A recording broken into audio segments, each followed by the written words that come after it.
Welcome back to Wedlocked and Loaded. Wedlocked and Loaded. You women. Do not lump us all in one category.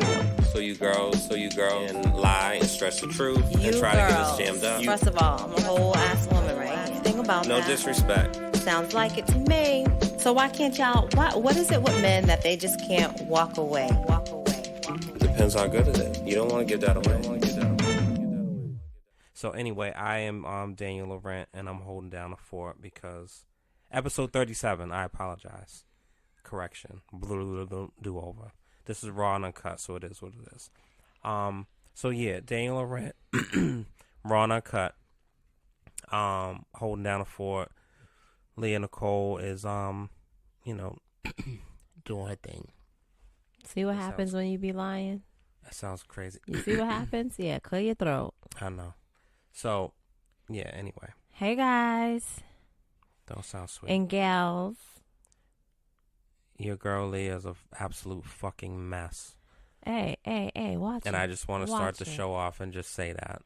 And I don't need to get into full details, but this past weekend, yeah. So, love matters, because if I didn't, yeah. So, I just need to get that off. So anyway, well, that's great. That's great. So hey guys, that's how they say. Hey guys, subscribe, like. I think we need to just be mindful before we start.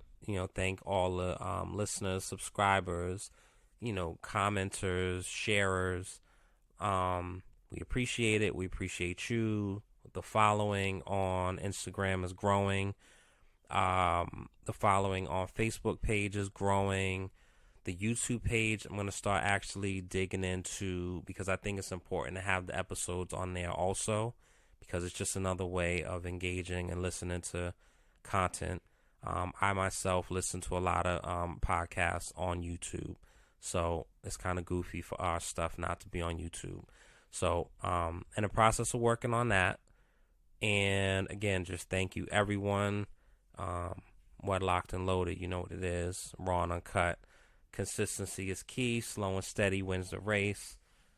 Over 6,000 downloads, which is dope, because people, to my knowledge, don't typically download podcasts. They just stream them. So the downloads are dope. I think it's over like 20 or 30,000 hours of streams or something like that. It might be more. So that's dope. Anyway, yeah, so there's a couple of things. So there's a clip that Leah sent, and she sends me like random shit just when I'm just trying to be productive in the day, and she just feels the need to share certain things. Some things I look at, some things I don't, because I really don't like when people send me Instagram stuff and reels for me to like listen to and look at. I get kind of annoyed. So there's one particular thing I looked at and listen to, and I'm just going to play a clip of it here so you all can have context, and then we're going to unpack it in our own way. I want to be the best lover my woman has ever had. You know what I mean? And I realized that staying in that corner was not going to be it. Somebody's going to please her. When I get up after having sex and leave, she has to always go to the vibrator. I had a partner that was like that for me. I was like, I was doing a countdown, like, fall asleep, please. You know what I'm saying?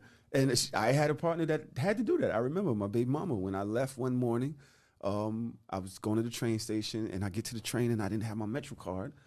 And I'm like, damn, I gotta go back to the house, get the Metro card. And as soon as I open the door, and I was like, really? Yeah. Right? And I didn't realize it's because she wasn't ever always satisfied. Like, sex was one thing, but satisfaction is another. When you say protection, providing, it's not just money.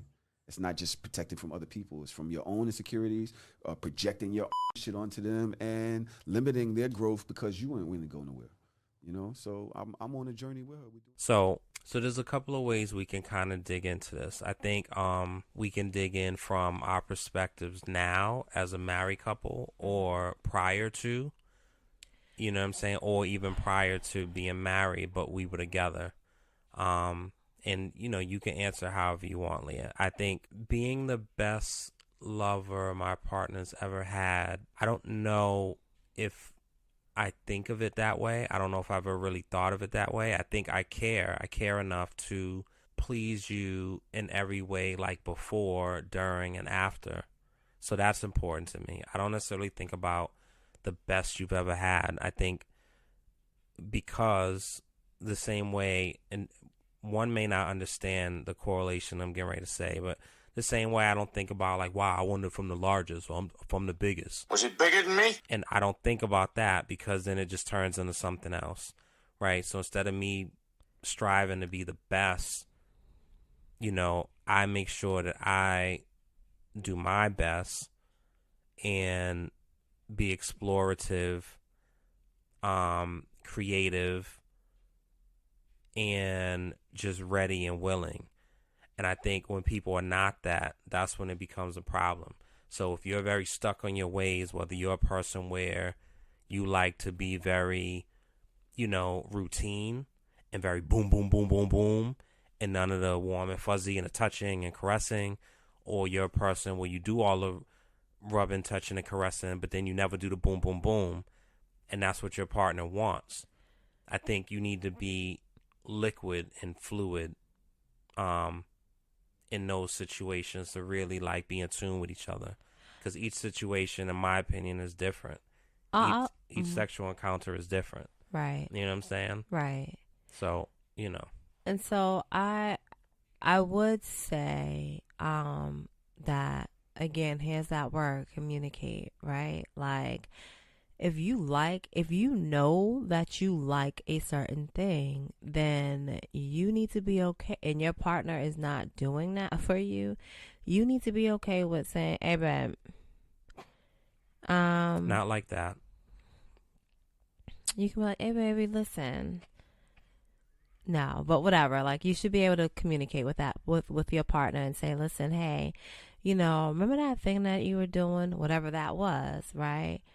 That didn't feel very good to me, but we can try this. Like, be okay with giving suggestions, especially if you already know what you like.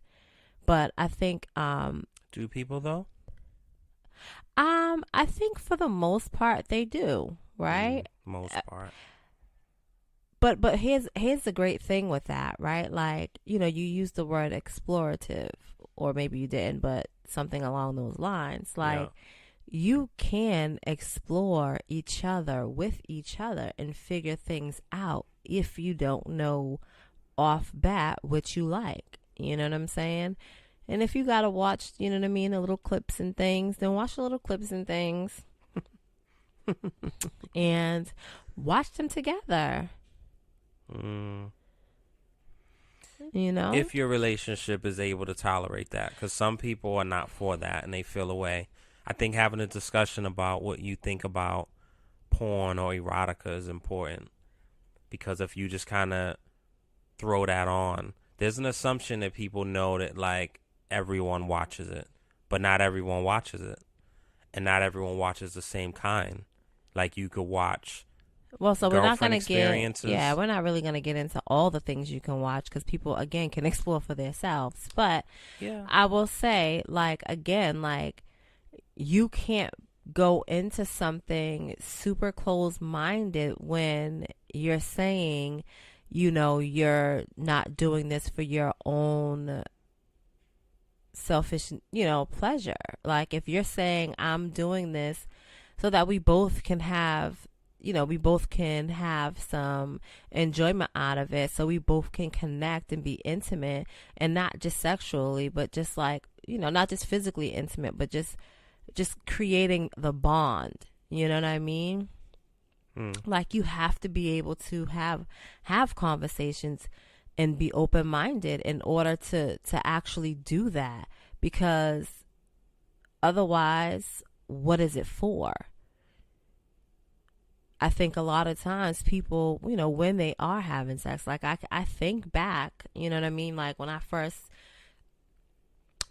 started, like, definitely young, clearly, well, I can't say not all the people, but I can't say the people wasn't experienced. I did have a few that were experienced, way more experienced than me, but even still, it wasn't always pleasurable, right? Like, it was just doing things just to do it, knew it was a natural thing to do, but it didn't always feel great. I didn't always, and by great I mean, like, when it was over, it was like, ugh, what was that? Like, people really like this shit?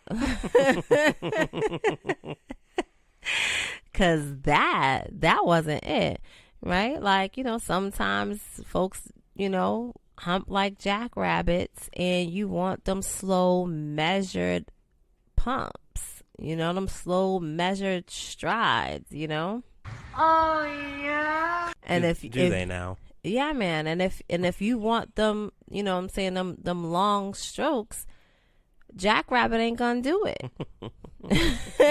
It ain't gonna do it. You not gonna be happy. But meanwhile, the people done, bust the load. And you sitting there trying to figure out, like, what the fuck is this? What is this? Well, so we got to be able to have a conversation. Like, hey, hell, even when you're in it, like, if the jackrabbit is going to town and it ain't it ain't what you like, you got to be like, baby, slow down. But slow down. Is the person open to it? I think that folks need to be receptive to constructive criticism when it comes to that. And it's okay if you don't get it right the first time. It's like what you do with the information that was shared going forward. And that's across the board, not just in the bed, but like with that, whatever that information was shared, you should be able to move forward and figure it out. Because otherwise it ain't going to work. You're going to end up having your partner dissatisfied and having to result into using battery operated devices or not, right? But is that a problem? Well, like some, it's a problem. It's a problem if it. What if your appetite is that strong though? Like, what if your appetite is that? So the difference between not being satisfied and just wanting more. Like, there's a big difference between the two. Right? It is a big difference, but to the other person, we're speaking specifically about not being satisfied. All right, fair enough. So yeah, that's one conversation. The other conversation is sometimes, you know what I mean? Like, that might be something for you. So in that particular case, like they clearly did it. I'm assuming he did it that morning. In the morning. Right. Did he say morning? I don't know. They did it that morning because he left and went to work. He left to go to work and realized he didn't have his Metro card and turned back around. A night job, but that's subjective, whatever. So let's say morning, right? So say he didn't have enough time to really do a full Monty and it was just meant to be a whatever. Well, so she wanted a full Monty and he wasn't able to give a full Monty. So maybe. So what it sounds like is like that's been happening and I'm going to assume that they didn't only have morning sex, right? And so like that's been happening and that was just the first time that he ever doubled back. Like and caught her. And well, she wasn't doing nothing wrong. Well, I mean. But like like it happens. I love it. It happens, sure, I think about what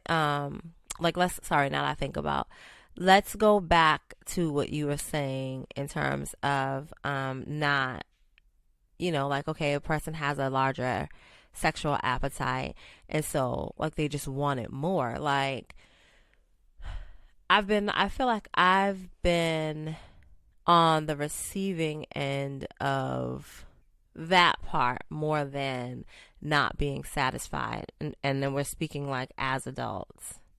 Yeah. Definitely not every time, but I feel like most of the time. So for instance, like when you're working out or whatever, like for some people the workout gives them energy, right? And for others it relaxes them and, has them wanting to go to sleep. You know what I mean? So for me, it's the energy, like I lock in, I get into a zone, and like, there are times when it just feels like, not because the job is not being done well, but like, like it's just like I become insatiable, right? Like, but I'm wide awake and I can't go to sleep and I just want more. So like that, I feel like it's completely different from just not being satisfied.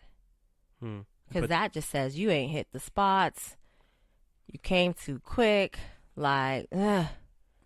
Like what the hell? But in that particular, do we know each other? But in that space, like you using other devices, that just kind of is what it is then. In which space? In the space of like just needing more and more because sometimes it's just not, and that's vice and that's versa. the thing Like too, sometimes that's not going to be. You require more than what your partner is able to give at that moment. Let me work. Please let me work. True, right? Especially for dudes. Like girls, right. I think have the luxury of just, unless you are a dry house. That's pretty and tough. I guess, there's things for that, but not everyone likes at all. So at all. Which well, never mind. What? What is going on now? Why do I keep hearing what? Side note, right as I made my comment about like having shit shared with me, I just had something shared with me on Instagram. Like, just ironically. Yeah. Well, who shared it? Doesn't, like, what difference does it make? Well, why bring it up now? That's what difference it makes. It's just ironic that I had something So shared. who cares? Oh. You like to say who cares, right? Like, so, but now I do. That who could shared be said it about and anything. What? Huh? What was shared? I didn't look at it. Who shared it? Because I don't like to. So who shared it? Yeah. That's my name. Who shared it? Okay. Cool. Now what? So we'll look at it together when we're finished. We won't. We will. Leah, don't fucking screen my stuff, yo. I don't screen yours. I mean, well, you interrupted what we were doing to say that, so I just thought it was ironic. Who cares? Oh my god. I'm gonna. At that moment, it was not important for you to voice that. It was just one. So it was what? Just like. So now we're here. My god. But we can move on. Leah. Yeah. That's my name. Unbearable. So, but I feel like it's double standards when it comes to. So if you did something, and did something like. So if you were, putting your best down, and then you got up and left, and then double back, and you heard, like, you wouldn't feel away. So is that lotion jerkin or whatever cream is that? Is that the jerkin sound? Yeah. Oh, okay. Well, you would feel away.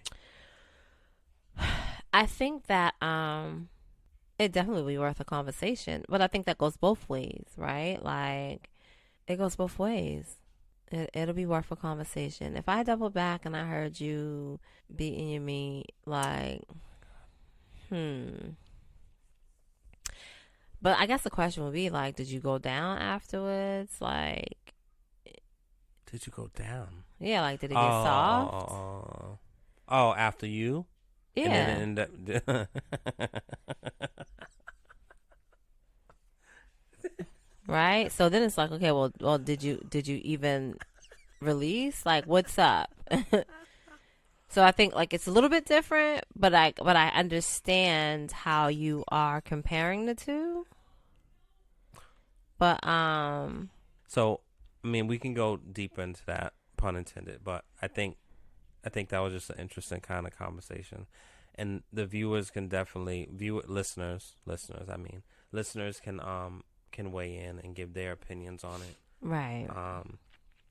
But just so you guys know and have context, that's the type of stuff that Leah shares with me on a random Monday at 10 in the morning. You know what I mean? Like, so. Oh my goodness. Just so you can have some small insight into. So apparently when the recorder's off. So apparently, I think it's showing that like that you took that clip to heart, and so I will let you know. Wait. Yeah, you took it.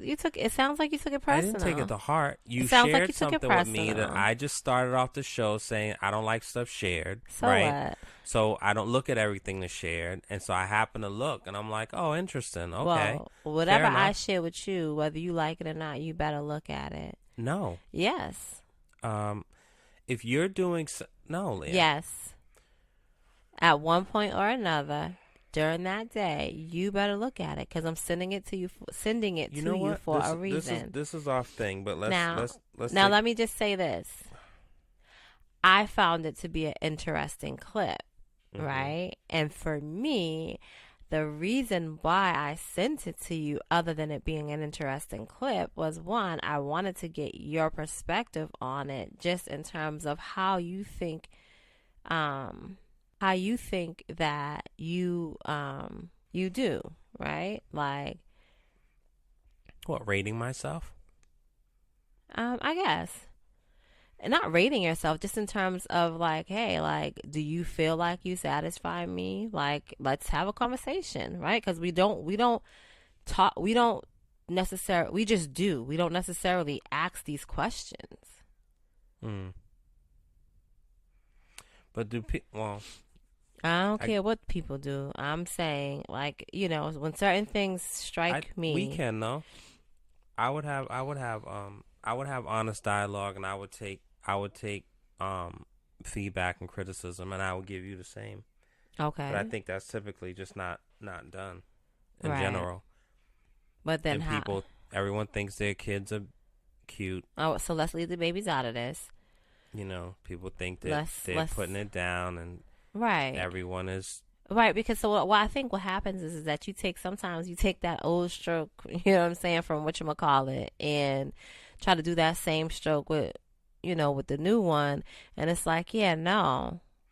But I think, well, that's why I they think say there's some different strokes for different folk.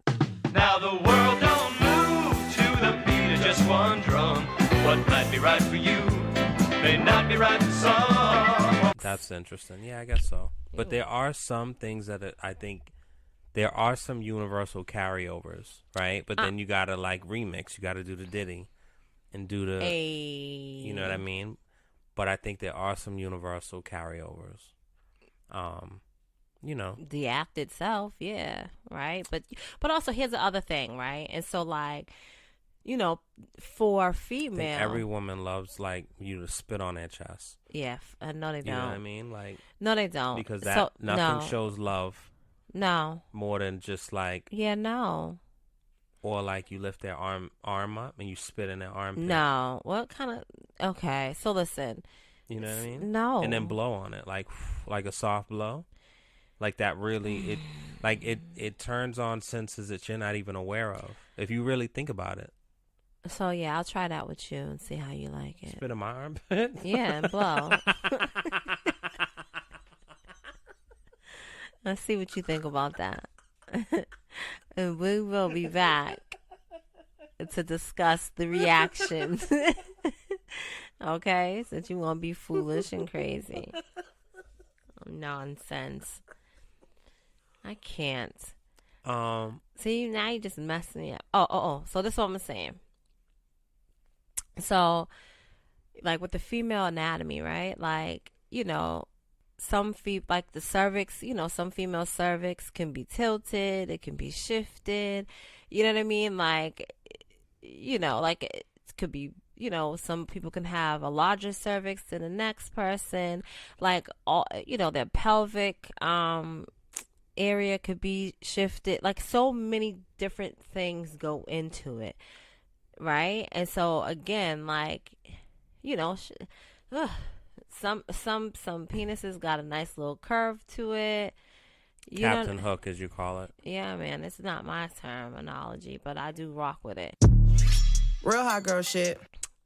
That's actually like a defect that people like make. It's really not. No, it's an actual. It's really not. It's Leah. Well, guess what, honey? There is benefits to it all for some people. Yeah, but so isn't a G spot thing. Like the way it's. Yeah. Like I'm just saying, right? Like, some people it's have. all good, but it's a defect.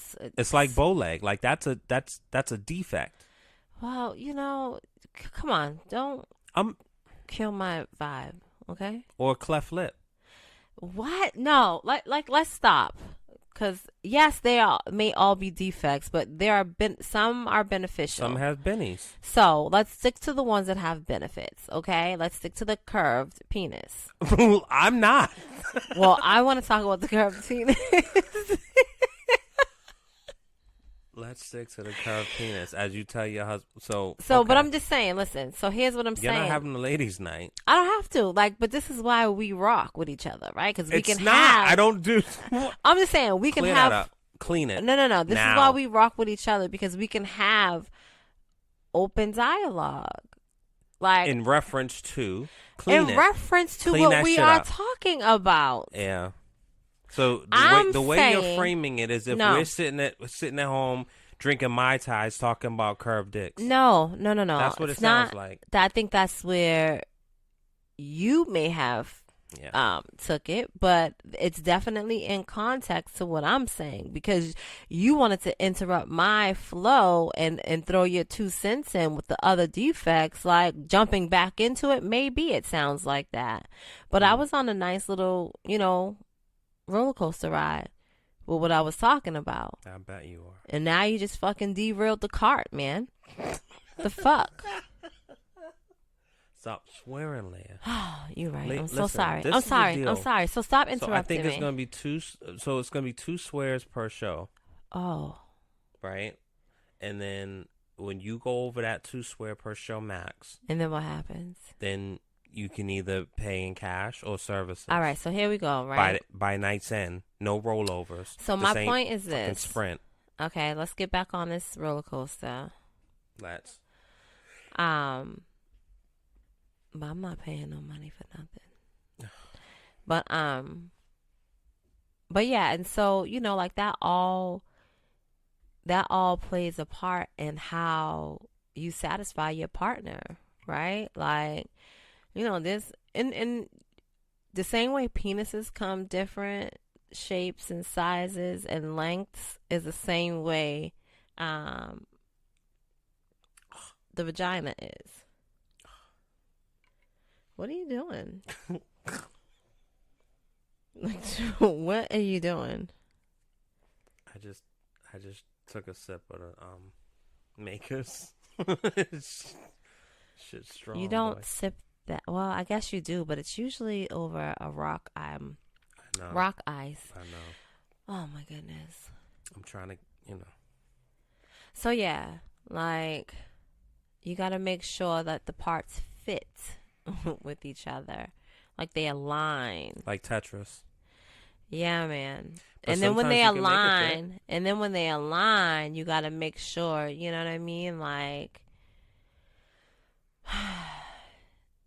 you got to make sure you continue to place it in the right spots.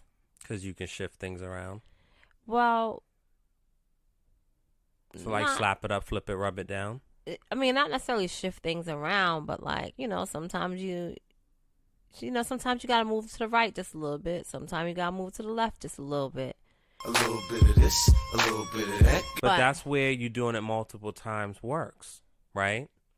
Because you need to like figure that out and get that adjustment off. Well, here's the other thing. So technically, if a person is like, stepping out, the first time that they're with that person doesn't really count. because they need to have a couple of. Oh, that's cool. They need to have a couple of interactions in order to really see if it's gonna work and fit. Yeah, it sounds good. And so, no, think about no. I don't want to. All right, well, right, I don't want to. Okay, that's fair. Because you're talking about stepping out, like, but back to what I was gonna say before you said that bullshit. Like that's why my old motto, you know what I'm saying? Like when I was single, it was always like 3 for the stripes, right? You get 3 chances to get this shit right. Most of the time. 1, 2, 3 strikes, you're out. Because the first time, we're definitely learning each other. People be excited and things happen really fast and, so, that won't be held against you. I should say it wouldn't have been held against you. Mm-hmm. The second time, I was like, okay, we learn from our mistakes. Like, okay, we can do this again. And if the second time is definitely, if the second time was a little bit better than the first time, you get one more. And you better show out. Because this is it. No more chances if it's no good. Okay? Don't call me. No. So you can't be friends after? Yeah, after a while, but like not right after because it's awkward. Right? Oh. You think? I don't know. Yeah, it's awkward because they feel like, like if now we don't want the same 3 thing. Chances. Well, not all of them. They didn't all get 3 chances, but the people that I felt like had potential, the best potential did. So if I really liked them, like it was like, damn man, I don't want this to be it. Like this nigga's mad cool. So my stomach's turning because if I do the math and I do don't sit up here and try to count because again, and I do like Cleves Court, right? So first of all, I never lived there. And we do like 25 times. You know what? So I'm gonna stop 3 you. each. I'm gonna stop you because what you're not gonna do is that. Means it's 75. What I'm gonna do is stop you right there. Because it's crazy. So here's again. Throw up my lunch. Yep. But again, think about how long it took you to actually get some. Flag on the play. My God, Leah. So let's stop. Please be respectful. Let's stop. Because you was chasing this tail since you was 15 years old, but you ain't get none until when?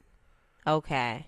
So next topic on the docket. Okay. Is, well, you ain't gonna make me out to be some kind of slut bucket. Next topic on the docket. And big up to those. Yeah, we all need them. I can't even, you made me forget. What was my... Okay, so we're gonna talk about... Well, you know what? So that kind of... What? It segues into your thing, right? Yeah, it kind of does. Kind of super important, and I think that it's definitely glossed over. And it's women's health, right? I've been talking to a lot of people who have had fibroids or currently have fibroids, and the mess that it basically is creating for them, right? A lot of females have them and don't even realize they have them. Don't want to necessarily say that it is genetic, but it is, right? Like 9 out of 10, if your mom or your grandmother, if there's family history of fibroids, you too, may possibly get fibroids. Fibroids can like wreak havoc on your body, right? Like it can make you not want to be intimate because sometimes intimacy can be painful. I remember when I was first diagnosed with them. Like initially I was misdiagnosed with something else. And again, like these things are not really talked about in our community, which definitely sucks, right? Because, you know, if it were, we would know what to look for, the signs to look for, and not necessarily ignore them. But I remember, and this might be TMI, but I remember after giving birth to my second child, you know, typically, like, you know, when we give birth, women, we bleed, right? We bleed. Some people can bleed up to 6 weeks. I know for me, after, well, right when it was time, by the time I got home, after giving birth, I had stopped bleeding. And I breastfed and everything, you know, everything was checked out to be fine and normal. And about 7 months, when my baby turned 7 months, I woke up in a pool of blood, and it definitely freaked me out. Went to the hospital. You know, they did a bunch of tests, and I had been diagnosed with endometriosis. And that's when the lining of your uterine wall basically like starts growing on the outs, like it thickens, right? It thickens. 23 and being told that I needed to have either a partial hysterectomy or a whole hysterectomy, because that was going to be the only thing that fixed it. I then went to, you know, well, he wasn't my husband then, but, you know, this guy over here, he's like, you know, oh, well, that's not going to happen. Like, you know, not that we were thinking about having more kids, because we had, you know, we were new parents all over again, right? We had an infant. Like, that's the furthest thing from my mind. But he's like, okay, well, we're not going to do that. We're going to go and get a second opinion. So he found me a doctor, got a second opinion. This doctor didn't say anything about endometriosis. What she did say was, mind you, the first doctor was a white male doctor. This doctor was like, okay, well, you have fibroids. And, you know, what we can do is this, right? So, you know, it was like a change of diet. It was, and not that I was eating horribly. Like, again, I just had a baby and I was breastfeeding. And so I felt like I was paying attention to, you know, the things that I was eating. I did pick up a Pepsi habit, but that's neither here nor there. But I stopped drinking soda. Which again wasn't a super huge deal to me. Definitely reduced the juice intake, and things were going just fine. And they ended up shrinking on their own, which was a blessing. A few years later, we had our son. I ended up getting an IUD, and first 5 years, phenomenal. It's like, let's do this again when it's time to remove this one. Second time was not so much a charm. Fibroids ended up growing. Super crazy. I don't know. Now I feel like I'm going into too much detail, but anyway, the whole purpose is to make sure you're good. Like, if you are having intercourse and it's uncomfortable, if you notice that, you know, you bleed during or after, get that checked out, because it's better to know whether it is something that can be fixed or treated, versus just taking it as it's nothing. You think, so when you said like it's not talked about in our community, right? I think that I was going to interject and say something. I just chose it, like I didn't feel the need to veer off. But there's definitely certain things that is not spoken about in our community. But the more I'm thinking about it in general, I just think in general there's not necessarily a lot of talk of health. I mean, when it Right. comes to certain things, right? Because I don't know, because we grew up in a community we grew up in very similar communities, right? So I can't say what someone in Dover or Shrewsbury-Port, is that the place? Well, those are not our communities. Yeah, but I'm saying I can't speak to like what they may grow up hearing and Right. learning. So, But like women's health, I think overall, I don't know what information is put out in the sense of like what you know. But I think in our community there was always a fear of going to the doctor, going to right. the dentist. Right. And so with that, like there would never really be those discussions. So, well, and so there are, right? So there was a fear of going to the doctors or the hospital, right? And let me not, shy away from what I said, right? Like my first doctor said I had endometriosis, and the only way for me to stop the heavy bleeding was to have a full or partial a hysterectomy, period, whether it was full or partial, right? And the second doctor, which was female, and she was not black, but she was a female, and she did the same test that the first doctor did, and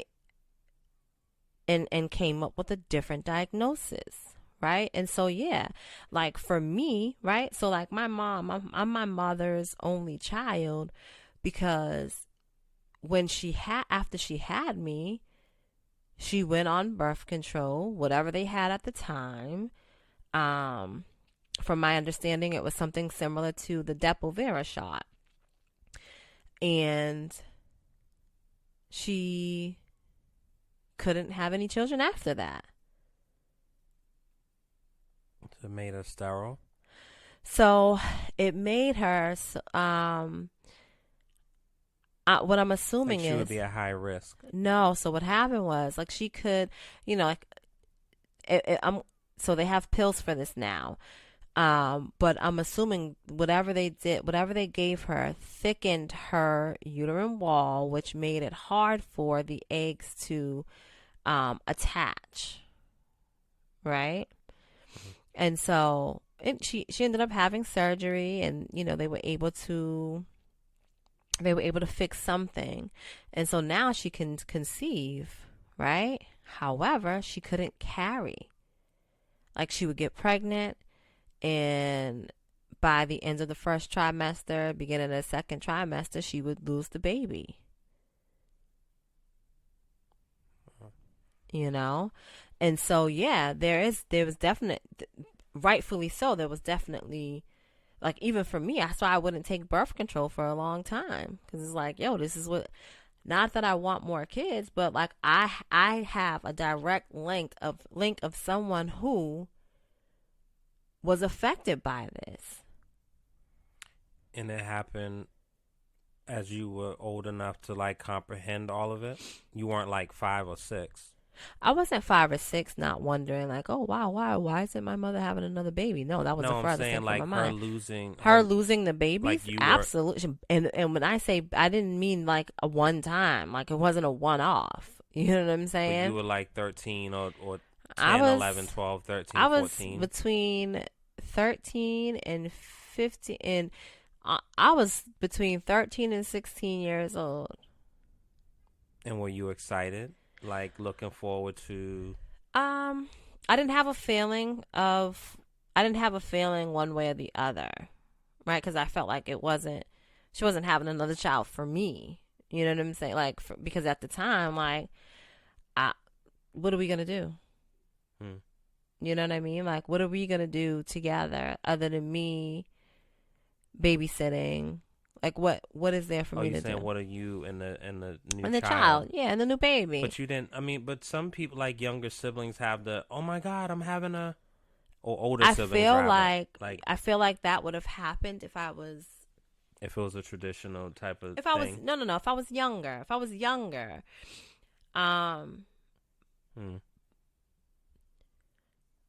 You know, I think now, you know, I'm like, damn, it would have been great. You know what I mean? Like, the child still would have been 13 to 16 years younger than me. But, like, right now, I wouldn't be by myself when it comes to stuff with my mom. You know what I'm saying? Well, on paper. Well, you technically, be, right? Like, who knows? Exactly. Who knows? So who knows? But because that doesn't always. Yeah, it could have been me and. But what? So there's a bunch of different things that's loaded into what you said. But one of the things that can be pointed out is the importance of advocacy for yourself, right? And getting a second or third opinion. Correct. Now, with that being said, right, because I have seen examples working in a dermatologist's office in the past where there would be people that come in and they have like a thick folder and they've seen 9 different dermatologists about an issue. Right, and they all say the same thing. No. Well, I take that back. For the most part, yes. And this person is just not believing it. And there's some I don't want to call her name, but not the patient, but the doctor. There's some clinical term. I mean, you could just, for simple terms, say in denial. But there's something where the person just refuses to believe whatever. They refuse to accept. And so, I think that some things can be excessive, just like anything. Like if you're, looking for a mattress and you go to 9 different places. You know what I'm saying? I think like 3 is good. You go to 3 doctors, or 2 is decent also. But I think the importance of going to more than 1 is important when it comes to your health, especially. Right. But you know what? I think that this is something I've never really heard spoken about. But now that I'm thinking about it, it's like anything. So like we thank God when everything is great, right? Mm-hmm. And then when things aren't good, then we question God. Well, like, some people do. Some people, obviously, like it's a broad stroke. But when you're getting good reports from your doctor, you don't go to a second one to make sure, right? But if you get diagnosed with lung cancer, then that's when you want to look at, you see what I'm saying? Like, do you think, like we I think naturally don't think to. So here's what I also say to that, right? I hear what you're saying, and I totally hear what you're saying, right? So like if you get, if all your results come back, with expected reviews, then you move on. You don't stay stuck, right? But again, referring to our community, like if you are a black or a brown woman, or man for that matter, like I feel like it's really important for you to go to to at least have 1 or 2 black or brown doctors, right? Because there's just certain things that, like, I feel like, damn, I don't even want to say, they can relate to and understand about you more than they're culturally sensitive. Well, that, yeah, but like, so for instance, right? When I was pregnant with, our second child, right? I went to, a doctor or whatever, and, they usually give you the, what is it? The Down syndrome and spinal bifida. Like there's a test that, lets you know whether or not your child's going to have Down syndrome or spinal bifida, right? And going back to my first pregnancy, I took all the tests, I did all the things or whatever, and they told me that my oldest was going to have Down syndrome, right? Just based off of this test. Now they wanted to do amniocentesis, and for me it's like, okay, well, by the time those test results come back, which is very interesting, would have already been in your second trimester, right? And so you do the amniocentesis, which now is very, it's very risky because it's putting a long needle into your placenta, into the sac to withdraw fluids, to test those fluids, and you can either miscarry. The chances of miscarrying are pretty high, right? And then, you wait for those results. By the time you get those results, here's the thing. Like, if your child is going to be born with, Down syndrome, definitely not the end all be all, right? But it's going to you're so close to giving birth. Like, what's the purpose?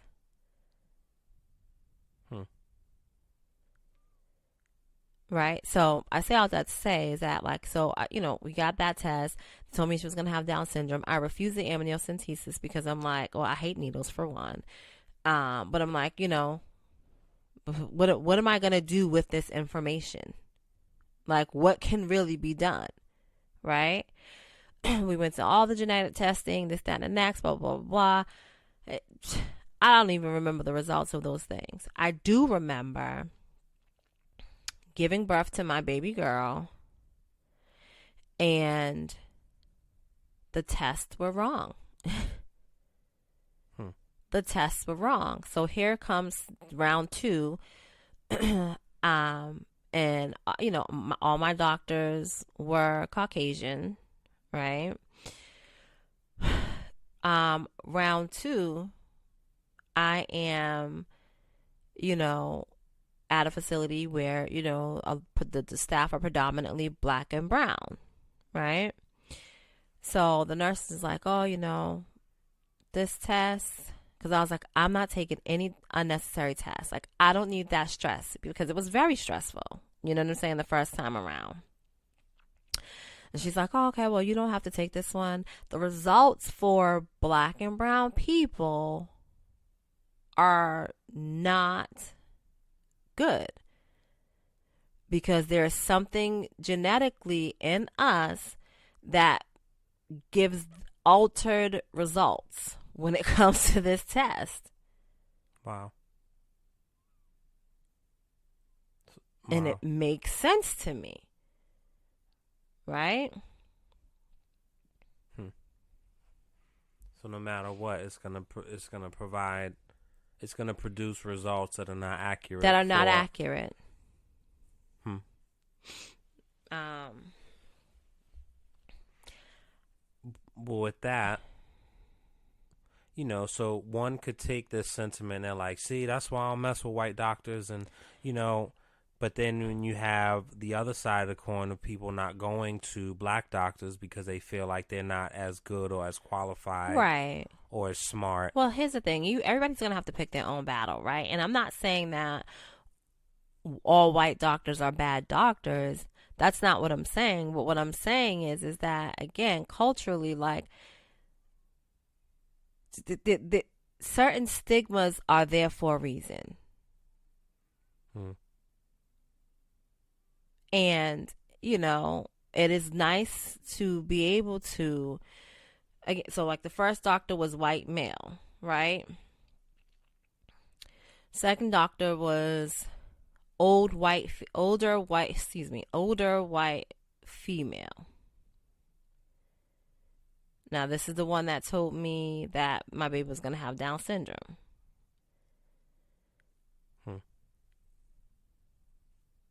Well, technically, she was the first doctor.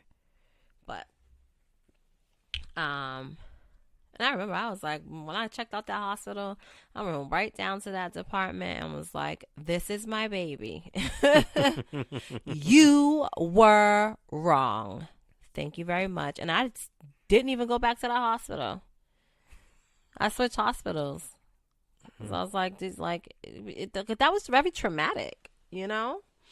Did you feel like it was a conspiracy, or you didn't get into that bag? I'm not gonna lie. Like, after having the second baby, I was like, yo, it felt like, and again, like, knowing my mother's story, like, it felt like, yeah, they like really trying to, what's the word I'm looking for? Oh, this makes me so mad. Not traumatized. No, definitely not traumatized, but like it drug. was a thing. It was a thing where like they would absolutely like make black people sterile, like to stop the procreation. Yeah. And so for a moment, yeah, it was just like, yo, what was that? You know? But do you have, so now, and you're not in a space of like creating, you know, more children, but do you have an appreciation and respect for doulas, especially in the case of because obviously you're not alone in that, and there are people on the opposite side that actually took that advice and did those things, right? You know what I'm saying? And they probably have no recourse. It just is what it is. It is what it is, right? But like for people who are doing the home births with doulas who are from the community with cultural sensitivities and had their own experiences, like what do you say to that and to them, or to someone that is maybe carrying? I would say like if I had the opportunity, well, it sounds crazy, but like if I were to do it all over again, so I'll say this: I believe in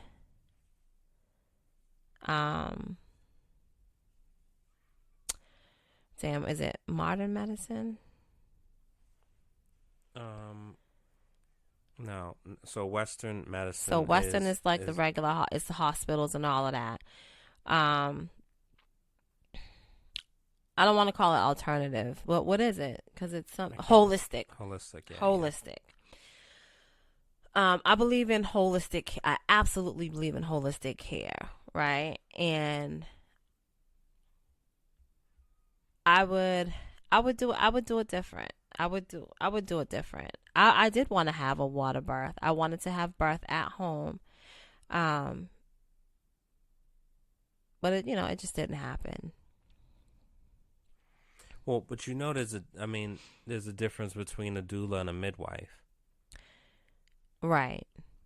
And I think a lot of times people confuse the two. Or they merge the two.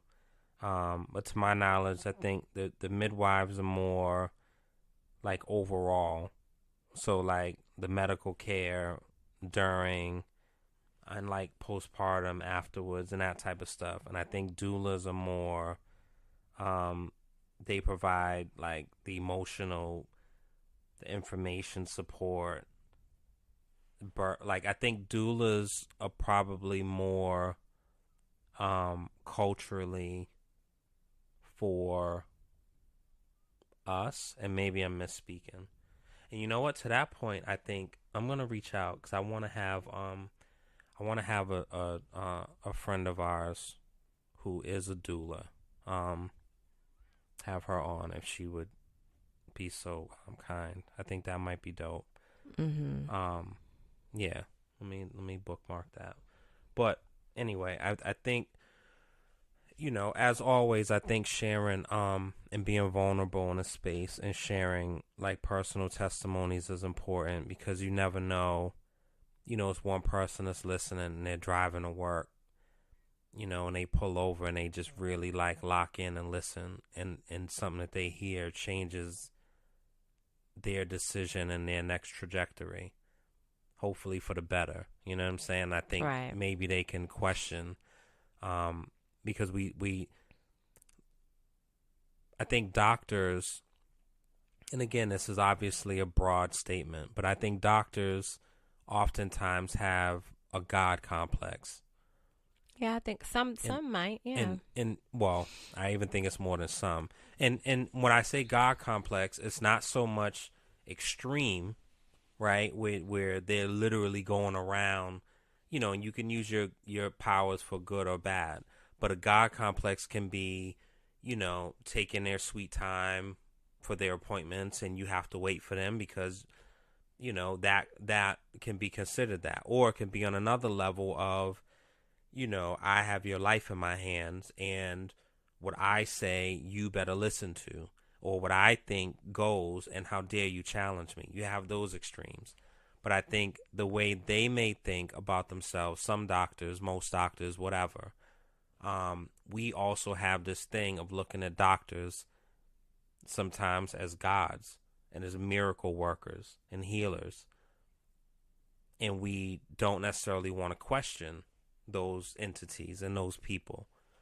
But you are your best advocate. Right. And especially when it comes to your children. Right. And doctors telling you something, and then you just take that. Right. And, you know, what's also common, especially in our community, is, you know, the Ritalin with an R, right? Yes. But you know, putting kids on that like early, or the what is it, IEPs? Is that what I'm trying to say? I'm not sure. I kind of need a little bit more information. So IEP is the learning individualized education plan. Yeah. Yeah, but like, you know, those like, you know, ADHD, the IEPs. So the like IEP is not things. an IEP itself is not a diagnosis. Well, no, I know it's not but it's in the sense of like your child has a learning disability. Well, your child has. So it goes a little bit deeper than just that, right? Like, the initial thing with that, the initial thing is just the labeling. You know what I'm saying? Whether it's autistic, whether it's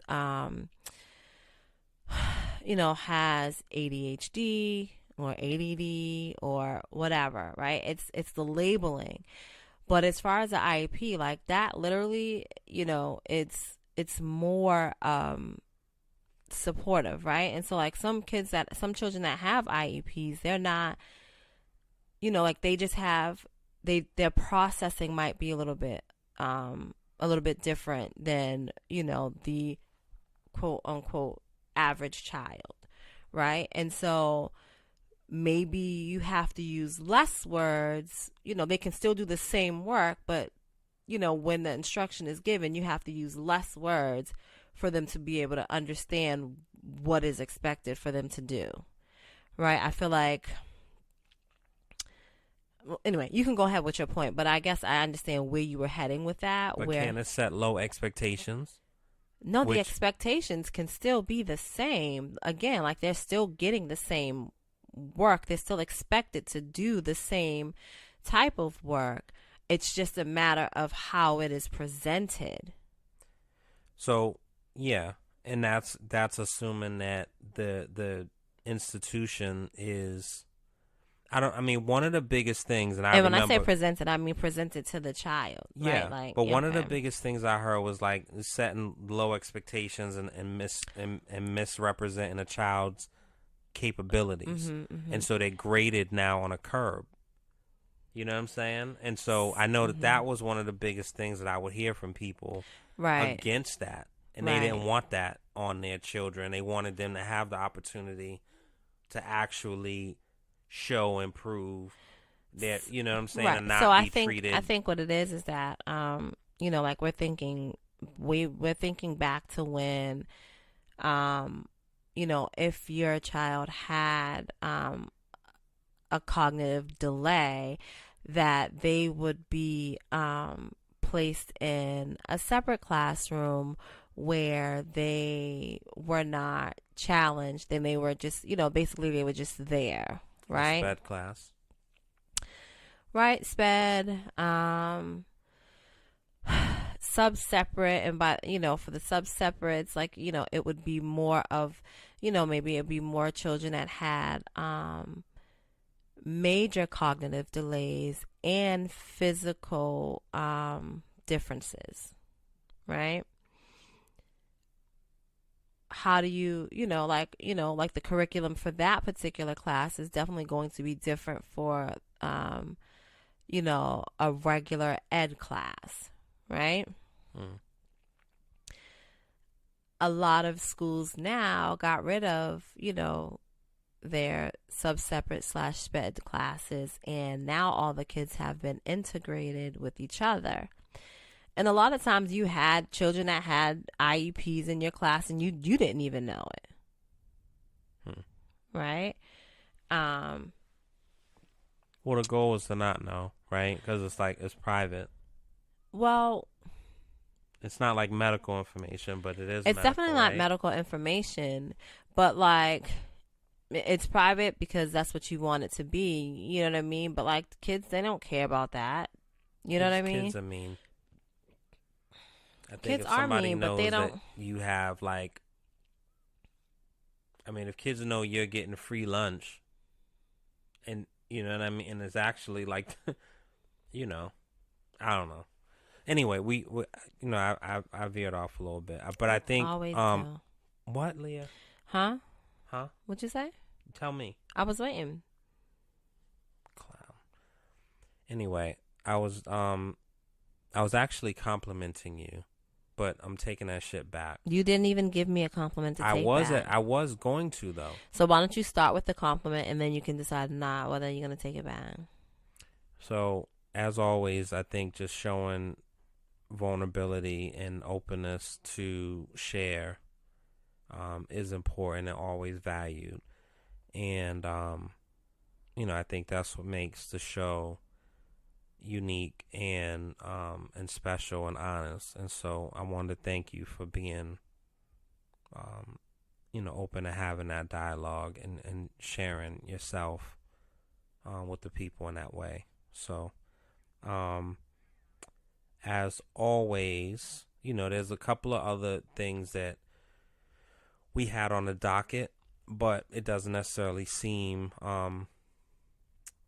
appropriate. I'm not going to say in good taste, because not that it was crazy, but it doesn't necessarily seem appropriate to like pile it on after such a I don't want to call it a heavy conversation, but I think a meaningful filling conversation. You know, hopefully it's thought provoking and inspires further action in your lives, and maybe you to have conversations with your medical providers and family members. You know, that's what the goal is. And the more we know, the better we'll be. So I'll close out on that. And thank you everyone for listening. Again, as always, tell a friend to tell a friend. Make sure you follow us on socials. Wedlocked and Loaded Podcasts, Instagram, Facebook, YouTube. Again, the goal is by the end of this week for that to be up and fully functional and all that good stuff. And yeah, do you have anything, Leah?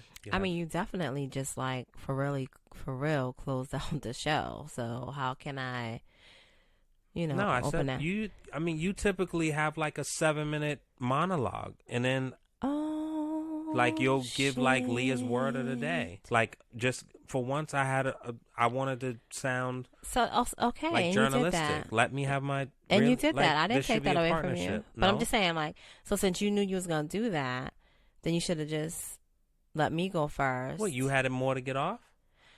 Always. Oh my No. But just to piggyback off of what Daniel was saying, listen, men, this is for you as well. Pay attention to your bodies. Pay attention to, maybe that sharp or even that dull pain that you might feel. Just pay attention. And whatchamacallit, don't be afraid to go to the doctors. Go to the doctors. Advocate for yourself. Let them know what you are feeling. Do some research. Now, that doesn't mean stay on WebMD and, being self-diagnosing. Please don't. But, but you know what I mean? Like, do some research.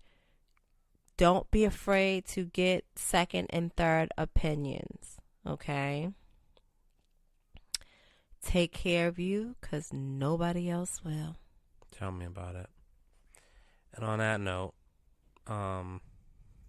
we will close out. What is that supposed to mean? Tell me about Nothing at all, babe. I'm just echoing your sentiments. I mean, you take care of me, and I take care of you. First part I agree with. All you right, so definitely we take will. care of me. But I take care of you. That's subjective. You wouldn't still be here if I didn't take care of you. What? Go on. Anyway, thank you everyone for listening. What does that mean? Just what I said. But go ahead, close out. If you didn't take care of me, I wouldn't be here. Right. Like living or I'm not wishing death upon you. What I'm saying what type is of shit is that to say? What I'm saying is if you were not being taken care of, you would not be here, as in we wouldn't be together. I mean, bye, boy. Not fully committed, but I probably would. Like still I come said, by and you wouldn't be here. There's no come by. We've already discussed this. I'll come by and tap it a little bit. Yeah, I know. Step off and do my You can thing. come by and mow the lawn. You can come by and check on your kids. I would mow that lawn, baby, for sure. No, you're not mowing this garden. You ain't touching this garden. I'll touch those tulips. All right, guys. Exactly. We will see you. We'll see you same time, same channel. You know what it is. Well locked and loaded. Wed locked and loaded. Can you give me some singing classes? You want better pipes? Oh, you made it funny. All right, guys. We'll see y'all next time. You sounded like damn, what's that dog's name? Shut up, you fuck. You know that? You know exactly what I'm talking about. I know. What's his name? All right, guys. We'll see y'all next time. Tell me the name of that dog first. I'll tell you. Damn, no, tell me right now. It doesn't matter, Leah. Because you can't think of it. Oh, my God. That laugh was ridiculous. This is stupid. All right. Okay. All right, guys. We'll see y'all next time. Peace. I'm here to snake your drain. Oh. My, come on in. I'm here to flush your pipe. Okay. Wedlocked and loaded. Wedlocked and loaded.